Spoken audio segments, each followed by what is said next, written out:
Apakah Anda pernah menyaksikan film dokumenter serial di Netflix terkait tentang Johnny Depp yang ribut bersama dengan istrinya menjelang mereka berpisah? Ketika Johnny Depp ini adalah kasusnya KDRT dan dia dituduh sering mabuk, dan karena sering mabuk itu sering memukul istrinya, maka kemudian publik berpihak kepada Amber. Menarik sekali, fakta persidangan kemudian ternyata berbeda. Publik sangat terlibat, masyarakat mengikutinya dari hari ke hari sampai kemudian masyarakat berubah.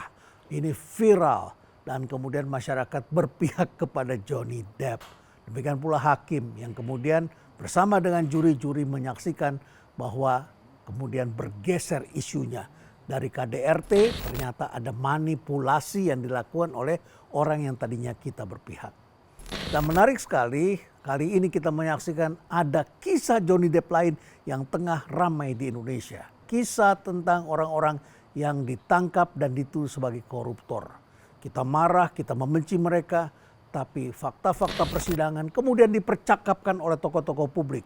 Mantan ketua MK, mantan komisioner KPK, dan lain sebagainya, yang kemudian mengatakan kenapa dakwaannya berbeda dengan posisi pada tahap awal disampaikan.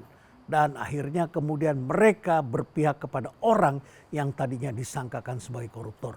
Karena ternyata aktum reanya ternyata berbeda dan kemudian mens reanya katanya tidak ditemukan. Kasus yang tadinya nilainya triliunan rupiah, kerugian negara yang sangat berarti bagi kita dalam kasus Pertamina yang tadinya didakwa adalah kasus oplosan. Benarkah itu telah terjadi dan mengapa terjadi pergeseran? Stay relevant.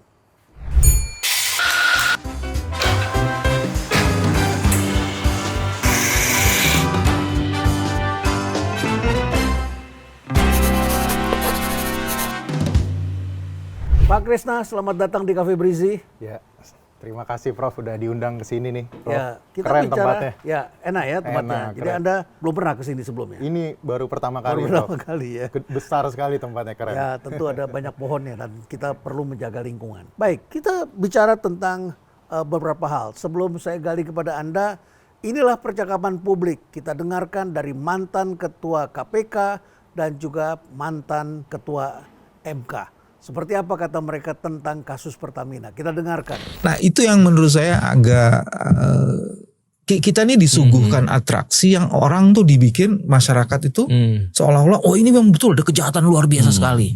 Terus kemudian dikasihlah puzzle-puzzle lain. Ini kasus ini saya langsung kepikir nih, puzzle yang lain pasti ada kaitannya dengan Petral. Orang disuguhkan kan?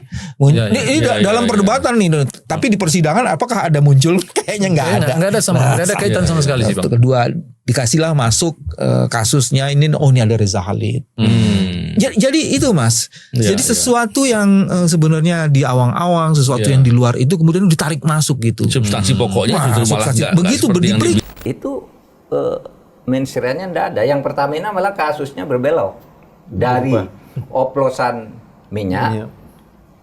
Padahal oplosan minyak itu memang dibenarkan oleh hukum yang namanya blending dan itu sudah diatur sekian persen ini, sekian persen ini, sekian persen ini sehingga bisa kepada dan itu sudah ada aturannya sejak zaman dulu gitu. Nah sekarang nggak ketemu itu, katanya 5 tahun, sekarang maju lagi, lebih maju lagi ke tahun berikutnya dan dakwanya berbelok menjadi itu yang pertama. Ya Pak Krisna, tadi percakapan itu disebutkan ada hal-hal yang menarik di balik cerita-cerita itu. Saya kemudian jadi berpikir gitu ya. Apa sih yang terjadi sebenarnya dengan masyarakat kita belakangan ini? Kalau dulu kita dengar kata koruptor, kita marah. Marah, kita bangkit berdiri, kita bilang ini musuh kita nih saat ini. Tapi sekarang masyarakat justru banyak membela orang-orang yang disebutnya sebagai korup begitu. Apa yang Anda lihat belakangan ini? Mungkin begini Prof, selama ini yang terjadi adalah ketika ada kasus korupsi, masyarakat pasti langsung marah, langsung mengutuk. Terutama kalau kasus korupsi ini di awal-awal penyidikan sudah digadang-gadang nilai kerugiannya besar, nilai yang dikorupsi besar. Tentu masyarakat mungkin dengan segala keadaannya, ada yang keadaannya sulit, mendengar kok ada uang negara dimakan, dikorupsi, pasti mereka akan marah. Dan seringkali masyarakat hanya mengikuti di awal. Karena proses penyidikan sendiri berjalan 4 bulan. Kemudian proses persidangan bisa berjalan juga 4 bulan. Ketika di proses itu masyarakat sudah tidak mengikuti lagi. Jadi memang kemarahan Sudah itu ada kasus baru lagi, orang sudah fokus ada pada kasus baru lagi. Sudah ada kemarahan baru lagi. Nah, cuman fenomena yang menarik belakangan ini terjadi ya ternyata masyarakat mulai memahami bahwa seringkali apa yang terjadi di depan atau apa yang digaung-gaungkan di depan ketika persidangan berjalan faktanya tidak seperti itu. Contohnya beberapa kasus yang tentu kita tahu akhirnya mendapatkan abolisi dari presiden. Walaupun tentunya ya kalau saya sebagai orang hukum tetap saja mereka diputus bersalah terlebih dahulu tapi baru mendapatkan abolisi dari presiden. Tapi setidaknya itu menjadi sinyal positif kepada masyarakat supaya di awal tidak terlanjur bombastis mengutuk atau langsung mencaci maki ya, tapi lebih kepada ini ada proses penyidikan, ada proses persidangan, di mana proses persidangan adalah yang paling penting untuk menentukan apakah orang ini salah atau tidak. Dalam kasus Pertamina itu kan ramainya ketika kita bicarakan soal oplosan, kerugiannya sangat besar dan saya termasuk juga marah dan saya sempat membuat konten juga dan saya bilang ini mafia ini memang musuh kita nomor 1 begitu ya. Nah, akhirnya masyarakat beralih dari tadinya SPBU-nya milik Pertamina kepada swasta dan mendapat dukungan yang luar biasa. Sehingga kemudian kita lihat, wah kepercayaan terhadap brandnya Pertamina merosot. Tapi kemudian kenapa di pengadilan tidak ada dakwaan-dakwaan seperti itu?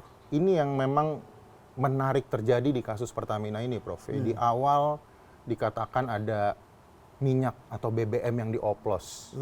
Kemudian nilai kerugiannya di awal sudah dibilang mencapai hampir 1 kuadriliun atau hampir 1.000 triliun. Jangankan Prof, saya pun ketika mendengar itu di awal ya, ketika saya belum mendalami lebih lanjut kasus ini, kita pun marah, Prof. Apa benar seperti ini? Cuman kemudian ya ketika kita berbicara dengan, ya kebetulan saya di sini kan menangani Pak Rifa, Pak Maya, dan Pak Edward yang dari Pertamina Patraniaga. Ketika berdiskusi dengan mereka, ini apa yang terjadi? Mereka pun bingung, Prof. Mereka tahu kan pada waktu awalnya mereka didakwa itu atau penjelasan dari pihak kejaksaan saat itu adalah soal oplosan. Ketika dibawa, mungkin seperti yang Pak Rifa juga, Pak Maya dan Pak Edward terangkan di persidangan, ketika mereka, terutama Pak Rifa, mereka baru diperiksa Pak Rifa. Langsung ketika itu juga ditetapkan jadi tersangka, kemudian ditahan. Dia jujur tidak mengetahui. Karena Tidak mengetahui apanya? Tidak mengetahui saya salah di mana. Bahkan sampai akhirnya, Prof, ketika mendapatkan dakwaan, ketika dakwaan itu berarti berkas setelah dilimpahkan ke pengadilan, makin bingung mereka, Prof. Karena isi dakwaan, menurut mereka, ini perbuatan yang memang menjadi tupoksi kita. Tugas kita sehari-hari. Memang tugasnya seperti itu, Prof. Untuk kasus Pak Rifa, Pak Maya, dan Pak Edward, apa sih yang menjadi permasalahan? Ada 2, Prof. Satu, masalah impor produk kilang. Itu pun yang dipermasalahkan adalah BP dan Sinochem sebagai pemenang, salah satu pemenang. Impor produk kilang berarti adalah minyak mentah? Enggak, impor BBM. Yang sudah hasil jadi. Itu di mana itu kan ada multi winner. Berarti bukan masuk ke kilang ya? Bukan. Masuk ke tangki. Iya, disimpan, jadi untuk kebutuhan masyarakat. Karena kan Patraniaga ini yang menyalurkan kepada masyarakat. Mungkin sedikit latar belakang, kemampuan produksi kita dalam negeri itu sekitar 800.000 barel per hari. Sedangkan kebutuhan masyarakat itu sekitar 1,4 juta per hari. Berarti 600.000 barel harus diimpor setiap hari. Ini memang harus diimpor. Seperti yang juga Pak Rifa, Pak Maya sampaikan di sidang. Kita impor ini bukan mau kita. Kita memang wajib. Dan Patraniaga kan urusannya sudah sendiri. Untuk produksi dari KPI, berapa yang diproduksi, sisanya diimpor. Nah, ketika diimpor ini, untuk RON 90 dan 92, ini pun yang dipermasalahkan hanya tahun 2023. Ada 14 pemenang, yang dipermasalahkan adalah BP dan Sinochem. BP dari UK dan Sinochem dari China. Iya, cuman memang terkait dengan mereka sebagai perusahaan di Singapura karena memang transaksi semua dari situ. Jadi dipermasalahkannya kalau untuk Pak Rifa dan Pak Maya ini yang lucu dakwaannya, Prof. Salah mereka apa? Perbuatan melawan hukum mereka apa yang dituduhkan? Karena mengusulkan dan menetapkan BP dan Sinochem menjadi salah satu pemenang, di mana mendapat perlakuan khusus dari Pak Edward Corne yang merupakan ketua tim pelelangan. Jadi mereka menang karena apa? Ya mereka menang memang karena harganya paling murah. Harganya masuk ke dalam yang dibutuhkan oleh Pertamina Patraniaga. Contoh, itu ada pemenang 14. Yang dibilang merugikan negara di dakwaan untuk Pak Rifa, Pak Maya, Pak Edward apa? BP dan Sinochem. Itu masih ada 5 perusahaan yang harganya lebih mahal dari mereka tapi menang. Jadi kenapa dibilang ini menang? Karena katanya ada perlakuan khusus dari tim lelang Pak Edward Corney. Apa perlakuan khususnya? Ada chat WA, Prof. Katanya kalau di dakwaan dibilang Pak Edward Corney membocorkan alfa pengadaan. Itu mungkin Sebentar, kita sebut, ini banyak masalah teknis nih, istilah teknis. Alfa itu adalah kalau kita beli minyak, Indonesia tuh menetapkan harga. Kalau dulu kan ditetapkan langsung oleh pemerintah. Tapi sekarang Pertamina boleh mengambil margin. Jadi adalah ada ketentuan angka supply demand di kawasan regional. Dalam hal ini dikeluarkan angka itu oleh sebuah lembaga riset di Singapura. Namanya Means of Platts. Terus kemudian Pertamina diberikan alfa oleh pemerintah. Alfa itu semacam margin lah begitu ya. Sehingga kemudian bisa menjual dengan harga sekian. Kemudian nanti Pertamina bisa menjual di sekitar alfa itu kepada pihak lain. Jadi membeli ini adalah alfa di sini. Ya kira-kira begitu ya. Jadi dakwaannya, ini kita tadi ngomongin kan Pak Rifa Pamaya dibilang karena hanya mengusulkan dan menyetujui. Cukup itu saja, Prof. Tapi dibilang Pak Edward Corney yang katanya memberi perlakuan khusus. Apa sih perlakuan khususnya? Katanya membocorkan alfa pengadaan ke BP ataupun Sinochem lewat chat WA, lewat pertemuan.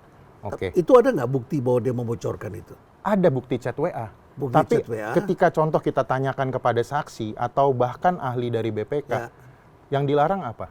Membocorkan alfa pengadaan. Apa sih alfa pengadaan? HPS. Ada nggak bukti bahwa angka tersebut dibocorkan? Tidak ada, Prof. Jadi yang ada apa? Percakapan apa? Ya percakapannya adalah bagian dari negosiasi. Jadi proses lelang ini kan ada kebutuhan tadi harus impor, Prof. Kemudian diadakanlah lelang itu oleh tim lelang, akhirnya semua diundang demut atau mungkin gampangnya mitra usaha untuk ikut lelang. Ada batas waktu yang ditetapkan. Misalnya waktu itu 9 November 2022. Ditetapkan jam 2 paling lambat penawaran masuk. Ketika penawaran masuk, tim lelang berkumpul di ruang lelang melihat siapa saja nih yang harganya masuk di bawah HPS dan mencukupi volume yang dibutuhkan. Makanya itu kan prosedur tender biasa seperti itu. Itu prosedur tender, Prof. Ada namanya bagian nanti klarifikasi. Jadi apa yang dibocorkan dalam WA tersebut kepada para peserta lelang? Jadi begini, Prof. Mungkin seperti tadi saya jelaskan di awal, Pertamina Patraniaga ini kan tugasnya mengimpor. Ketika ada kebutuhan, kemudian tim lelang melakukan pengadaan, mengundang seluruh demut atau mitra usaha untuk ikut. Nah, kemudian contoh batasnya memasukkan penawaran di tanggal 9 November. Itulah kemudian jam 2 siang, ketika penawaran semua sudah masuk jam 2 itu, dilihat oleh tim lelang di ruang tender. Itu kemudian dibuka siapa saja yang masuk, sesuai dengan volume yang dibutuhkan, dan kemudian harganya yang di bawah HPS siapa, diurutkan. Nah, kemudian ada namanya proses klarifikasi. Klarifikasi ini memang harus dilakukan di ruang tender by email, itu harus. Klarifikasi, tapi contohnya apa? Ketika ada yang masuk penawaran, ada typo-typo, hanya untuk hal bersifat seperti itu. Setelah itu diurutkan, masuklah namanya proses negosiasi. Negosiasi ini memang harus lewat email, Prof. Tapi di aturan TKO Pertamina atau tata kerja organisasi di Pertamina, ada namanya proses penjajakan. Penjajakan inilah yang diperbolehkan dilakukan lewat telepon ataupun simpelnya sekarang WA. Nah, jadi apa yang dilakukan Pak Edward Corney adalah dia menghubungi dalam hal ini BP dan Sinochem. Dan sebenarnya itu di tim lelang, siapa saja yang masuk dalam range, itu semua dihubungi, cuma bagi tugas. Nah, WA-nya apa? Ibaratnya melakukan harga. Memberikan angka-angka, istilahnya target saya segini loh. Nah, contoh angka yang disebutkan di penjajakan ini, angka saya targetnya minus 0,9 loh. Apa itu artinya minus 0,9? Contoh penawaran awal kita ngomong BP ya, Prof. Ya. BP itu penawaran awalnya di alfanya minus 0,3. Kemudian ketika tadi saya bilang pemenang lelang ada yang lebih mahal dari BP, itu mereka di harga minus 0,1 lebih mahal. Jadi sebenarnya BP di penawaran awal saja dia sudah termasuk pemenang. Tapi kan namanya kita ingin membeli barang pasti ingin mendapatkan harga semurah mungkin. Jadi bagian dari bluffing dari panitia lelang. Itu istilah yang sangat bagus sekali, Prof. Menyebutnya Bluffing. 0,9. Iya, kita target Kurang murah Anda. Iya, kurang murah. Target kita minus 0,9 nih. Oh. Di final, BP akhirnya masukin harga minus 0,5. Oh. Lebih murah lagi. Angka minus 0,9 yang disampaikan tadi di penjajakan itu, kemudian akhirnya di email juga ke seluruh peserta lelang. Karena memang di TKO-nya diadulah ini semuanya. Iya, dikasih ke email semua. Jadi bukan hanya dapat spesial perlakuan khusus ke BP atau Sinochem. Anda yang mengatakan bahwa sebetulnya yang dilakukan itu adalah business as usual seperti biasa. Business as usual, Prof. Tadi kan Anda mengatakan ketika di dakwaan mereka tidak tahu sebetulnya salah mereka apa. Iya. Karena ini semua adalah sesuai dengan prosedur kerja mereka sehari-hari seperti itu. Makanya dibilang tadi ketika Pak Edward Corne sebagai tim lelang memberikan atau berkomunikasi itu justru menghasilkan harga yang lebih murah, Prof. Jadi di situ kasus yang disebut semula ketika kita membaca berita penahanan bahwa itu adalah kerugian negara karena oplosan dan sebagainya, tidak ada sama sekali. Untuk di dakwaan Pak Rifa, Pak Maya, dan Pak Edward tidak ada sama sekali. Hanya masalah impor produk kilang dan penjualan solar non-subsidi. Itu pun karena mereka menandatangani. Hal-hal seperti ini kan sebetulnya bisa dijelaskan dalam sidang. Sudah dijelaskan, Prof. Dan saya yakin sebenarnya dari saksi fakta yang ada ya, kenapa saya juga berani ngomong di sini, dasarnya karena saksi-saksi fakta yang ada selama ini di persidangan sudah menjelaskan itu, baik soal impor produk kilang dan penjualan solar non-subsidi. Saya kadang-kadang tuh harus merasa was-was gitu ya kalau saya lihat di persidangan. Karena seringkali kan hakim sudah berpatokan pada dakwaan. Salah nggak saya kalau berpikir seperti itu? Ini kan kerugian yang luar biasa begitu. Jadi dia sudah percaya pada kerugian atau tuntutan awal. Harusnya hakim seperti apa? Ya memang surat dakwaan ini kan adalah dasar ya, Prof. Dasar yang membawa para terdakwa ini akhirnya duduk. Tapi tetap apa yang harus dijadikan dasar oleh hakim? Fakta persidangan. Apa sih fakta persidangan? Hukum acara kita begitu harusnya. Hukum acara kita sudah mengatur cukup baik sebenarnya. Hakim ketika memutuskan harus berdasarkan alat bukti yang cukup, kemudian keterangan saksi di persidangan. Saya pernah ngobrol dengan salah seorang tokoh hukum senior. Saya sempat bertanya, kenapa ya di kita ini seperti ini? Tapi terus saya diberi penjelasan yang menarik. Dulu katanya Indonesia itu diperlakukan sebagai negara jajahan oleh Belanda. Hukum kita yang lama itu kan sebetulnya yang lama ya, KUHP lama, itu warisan dari penjajah kan. Iya, betul, Prof. Dan kemudian menghasilkan itu dan diceritakanlah dulu Bung Hatta itu diadili di negeri Belanda. Pada waktu diadili di negeri Belanda, dia diperlakukan sebagai seperti ya manusia biasa begitu ya. Sedangkan di Indonesia, tokoh-tokoh seperti Bung Karno dan sebagainya, itu diperlakukan undang-undang yang dibuat Belanda di Indonesia sebagai negara jajahan. Sehingga presumption-nya bukan presumption of innocence, tapi presumption of guilty. Seperti itu. Sedangkan di sana, mereka menerapkan presumptions of innocence kan. Sehingga kemudian Bung Hatta bisa berargu, bisa menjelaskan, dan kemudian dia dibebaskan karena fakta-faktanya memang hakim itu memang melihatnya secara independen begitu ya. Iya, betul. Nah, apakah di Indonesia bisa kita harapkan hakim juga bisa mengambil keputusan dengan jernih dan jelas? Kalau dari hukum acara deh, memungkinkan nggak? Kalau dari hukum acara sebenarnya sangat memungkinkan, Prof. Untuk hakim mengambil keputusan yang memang jernih berdasarkan fakta persidangan. Karena memang ya sudah diatur kok dari KUHP lama pun memutuskan juga harus ada dasarnya minimal 2 alat bukti. Alat bukti itu bisa keterangan saksi, ada alat bukti surat, ada keterangan ahli dan lain-lain seperti itu. Jadi sebenarnya secara hukum acara sudah diakomodir agar hakim memutus sesuai dengan fakta persidangan. Cuman ya balik lagi seperti pembicaraan kita di awal, Prof. Kadang di awal beritanya sudah bombastis. Ya jujur kita sebagai penasihat hukum nih dibangun rasa percaya pada ada satu peristiwa besar, musuh ada bersama. besar. Kita ngopi dulu. Siap, ya. Prof. Di sini kopinya enak dan Anda semua tentu kami undang untuk datang ke sini ngopi bersama dengan kami di Rumah Perubahan di Cafe Brizi ya. Kita coba dulu kopi inspirasi. Kopi inspirasi boleh. Kopi inspirasi ya. Anda boleh coba kopi inspirasi di sini ya. Kopi inspirasi 2. Ya. Baik, sambil kita menunggu kopi, nanti kita pakai pemanisnya ini pemanis alami dari daun stevia. Ya. Cari yang mereknya Turjiva. Turjiva. Kita bicara lagi soal bagaimana hakim mengambil keputusan. Saya jadi teringat dengan pengadilannya Johnny Depp. Saya ingat pada waktu awal persidangan, kan ini berita besar ya, karena ini aktor dunia yang menjadi perhatian kita semua. Di tahap awal itu kita semua dibuat percaya bahwa Johnny Depp itu adalah penjahat. Melakukan KDRT. Jadi kasusnya yang dituntut oleh Amber itu, istrinya adalah KDRT. Dia melakukan KDRT, dia pemabuk, suka menampar istrinya dan sebagainya. Tentu in general publik merasa ini penjahat ini ya. Tapi dari awal seperti itu orang berpikir Johnny Depp bersalah. Ternyata fakta-fakta persidangan itu diikuti oleh publik, media terus memberitakan. Perasaan dan pikiran orang berubah, termasuk aktivis gender. Itu berubah pikirannya.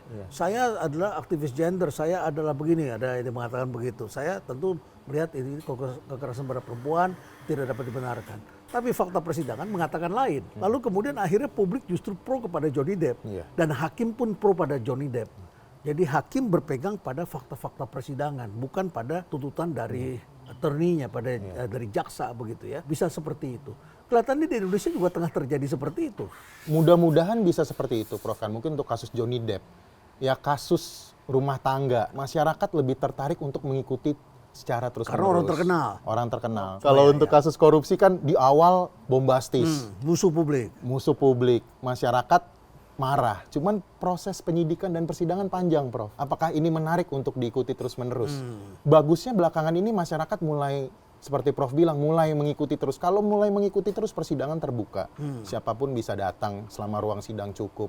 Ya saya rasa masyarakat bisa menilai berdasarkan fakta persidangan. Itu mungkin fenomena yang bagus ya, karena ya mungkin istilahnya no viral no justice ya, kalau tidak diikuti terus, tidak ada keadilan yang terjadi gitu loh. Itulah Ya, yang sekarang ini kan menarik. kita bisa melihat ternyata mantan ketua MK, mantan ketua KPK, semuanya mengatakan kok kasus ini jadi lucu, jadi aneh. Kita sudah dengarkan tadi statement-statement mereka. Jadi publik juga mengikuti dan merasa ini kayaknya ada sesuatu yang kurang pas begitu. Tapi kan kita nggak tahu hakimnya bagaimana. Kalau di dalam kasus Johnny Depp tadi kan itu jelas sekali bahwa hakimnya ternyata sejalan dengan publik begitu Thank ya, you, Prof. melihat seperti itu. Tapi Iya. kalau di Indonesia bagaimana ini kita hukum acara kita supaya kita bisa dapatkan keputusan yang seadil-adilnya? Ini memang hal yang sulit, Prof, ya, karena sebenarnya hukum acara seperti saya bilang sebenarnya udah batasan yang cukup kepada hakim. Cuman ya balik lagi mungkin lebih ke sisi psikologis kalau menurut saya ya. Misalnya fakta persidangan berbeda dengan opini masyarakat. Ketika hakim memutus fakta persidangan, masyarakat mencaci maki ya. Mungkin ini justru hal-hal non teknis menurut saya. Terutama apa yang sekarang dikenal sebagai business judgment rule itu Iya, Bang Heri ya? ini ngomongin business judgment rule, Prof. Tadi kan saya bilang ada dakwaan soal impor produk kilang. Ya. Ada dakwaan satu lagi soal penjualan solar non subsidi ke Pak Rifa Pak Maya. Apa katanya salahnya?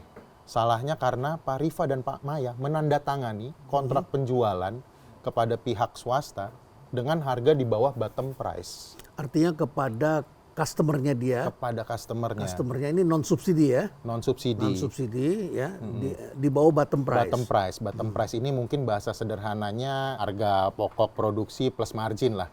Sebenarnya di TKO dan pedoman Pertamina dan berdasarkan nota-nota dinas, berdasarkan keterangan saksi, bottom price ini adalah harga prediksi kok, Prof. Harga acuan untuk Harga penjualan, referensi. harga referensi untuk penjualan spot.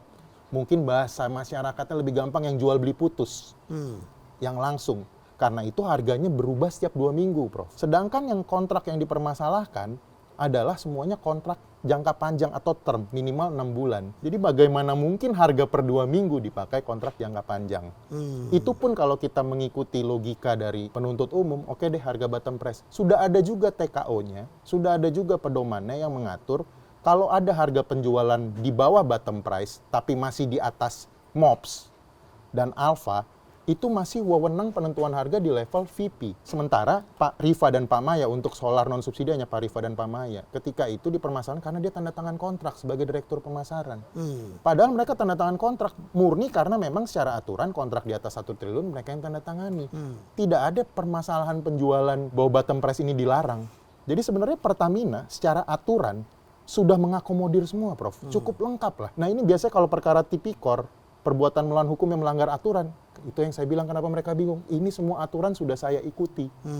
Salah saya di mana? Jadi ini adalah soal praktek bisnis yang sebetulnya berlaku dalam B2B, business to business. Iya. Nah, jadi dalam hal ini Pertamina ini mempunyai customer, Iya. ini adalah institusi. Iya. Jadi ini adalah bagaimana memberikan harga ke sini. Iya.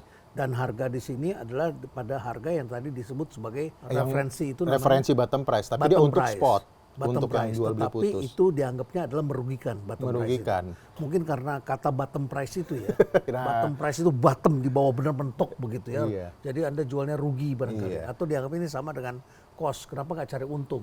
Nah, tapi di TKO Pertamina udah dijelaskan pengertian Bahwa bottom price. harga bottom Iya. price itu adalah price. Iya, itu Di harga atasnya HPP cost.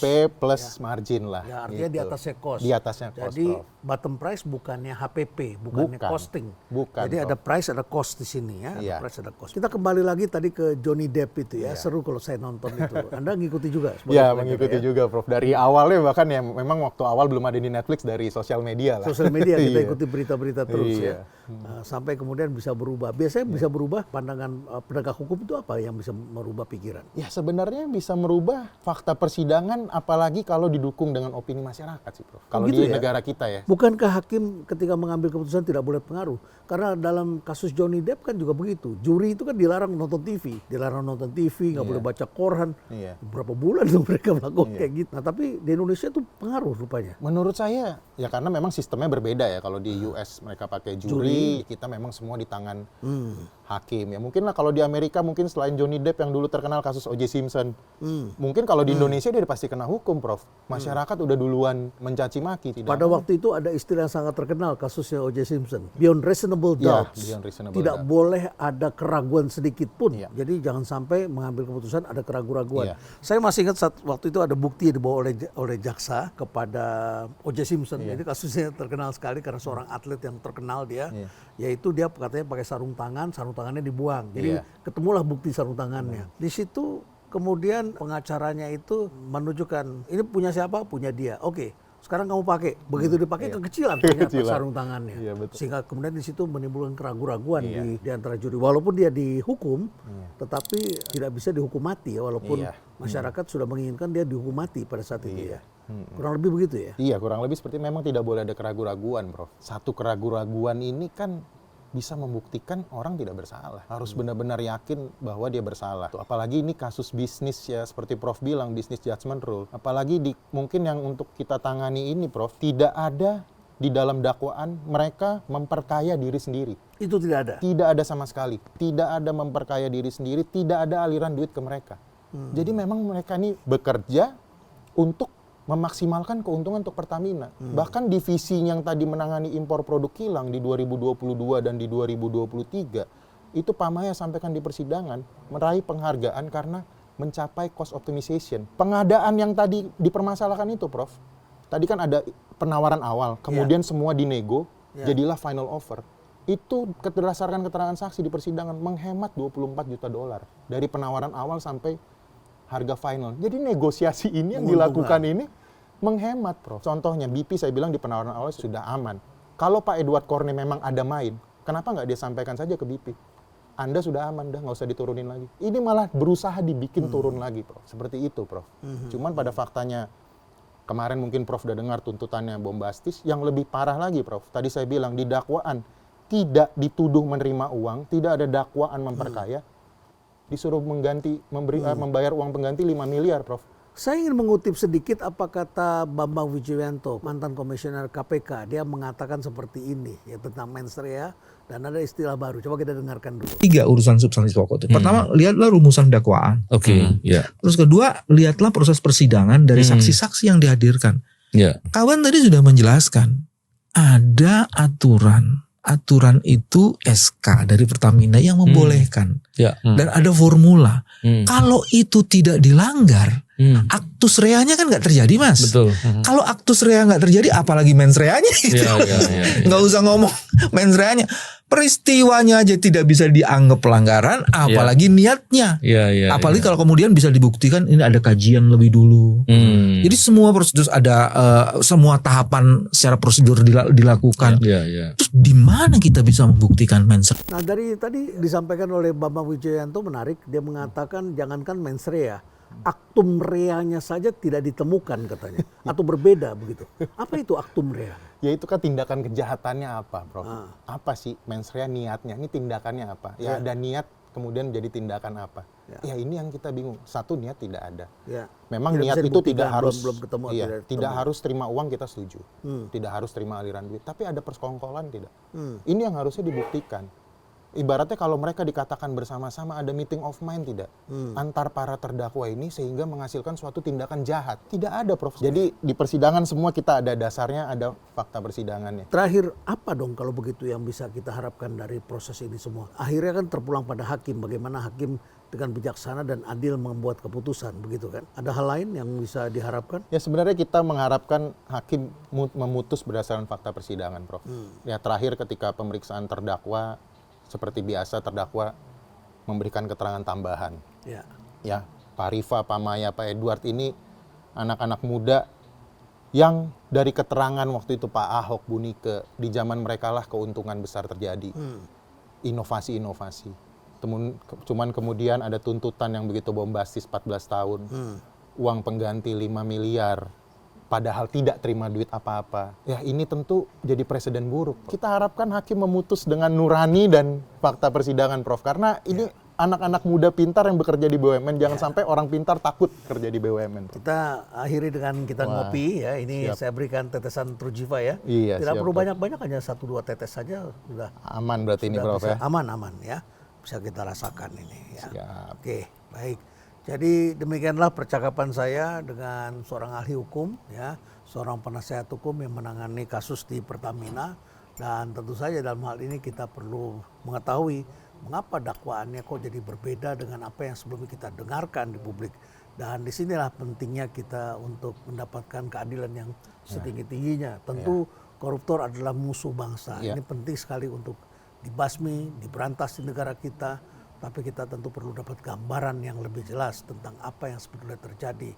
Karena kalau kita dengarkan percakapan-percakapan di pengadilan, sambil di kopi silakan, ya, bahwa hakim itu juga ada hakim yang benar-benar sangat mengikuti, sangat membaca, tapi sidangnya itu sampai jam 3 pagi loh, kasihan hakim-hakim ini, tentu berat ya. Betul, Prof. Apalagi kalau mereka nggak sempat baca, ya, atau pikirannya sudah letih begitu ya. Dan tidak jarang juga kita mendapatkan ada juga hakim yang tidak membaca fakta persidangan, tapi hanya copy paste dari dakwaan saja. Tentu ini sangat disayangkan. Kita perlu satu proses ya melihat ini semua, sehingga proses persidangan itu bisa menjadi fakta yang baik untuk mengambil keputusan. Karena jangan sampai masyarakat Indonesia kemudian jadi takut untuk mengambil keputusan, takut untuk berbisnis dengan negara. Justru kita harus dorong, karena Indonesia membutuhkan mereka semua. Terima kasih. Terima kasih Pak Kresna. Terima Sehat kasih, selalu. Prof. Sehat selalu, Silakan Prof. ngopi yang banyak di sini. Siap, enak kopinya, mantap. Ya, terima kasih dan stay relevant.